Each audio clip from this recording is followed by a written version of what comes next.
ចំពោះបាត់ស្ទាសិនបងវិញមូលហេតុអីបងសរសេរបាត់ជំនាញនឹងចាញ់ណា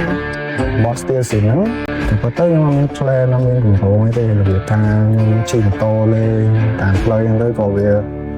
មកឃើញបទដែលយើងធ្លាប់ស្ដាប់ពីក្មេងបទដែលយើងធ្លាប់ឮអីចឹងណា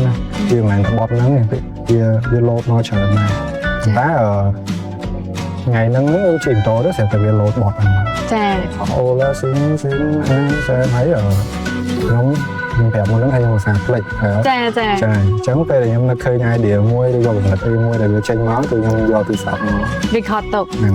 កត់ទុកឬក៏ record ទុកអីយ៉ាងដែរ ចឹងថ្ងៃហ្នឹងមកច្រៀងចង់សួរបងច្រៀងបាត់ស្ទាសិនហ្នឹងមិនតិចបានណាចាសូមបើហាត់តិចមើលក៏លើខ្លាញ់អ្នកខ្លះគាត់ភ្លេចអីចឹងណា មកខរ ចា ក៏ឡើយកុំលោះអូឡាស៊ីនស៊ីនអែមសែមអូយនៅអូឡាស៊ីនស៊ីនអែមសែមក្នុងចិត្តសែនសប្បាយកុំលោះបងភ្លុំបេ អីអត់កំឡងថ្ងៃលុយនិយាយទៅលុយអត់ត្រង់ហ្នឹងហ្មងណាចាំឲ្យហៅថាអ្វីដែលយើងធ្វើចេញពីខ្លួនឯងណាគឺ perfect ល្អ បទហ្នឹងដែរខ្ញុំសូមអរគុណទៅលោកពូចាន់សម័យជាមួយនឹងបងអឿនសៃមុំហើយបទហ្នឹងផងដែរខ្ញុំធ្លាប់ស្ដាប់កាលពីក្មេង ចា ហើយដើមកំណើតនៃបទហ្នឹងខ្ញុំមកមានកម្រងធ្វើទេមកមានកម្រងនៅក្នុងការយកបទហ្នឹងយកមកធ្វើដើម្បីអីមួយ ចា គឺ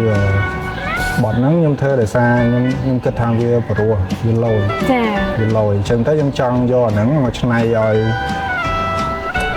វាចេញជារសជាតិបែបមួយទៀត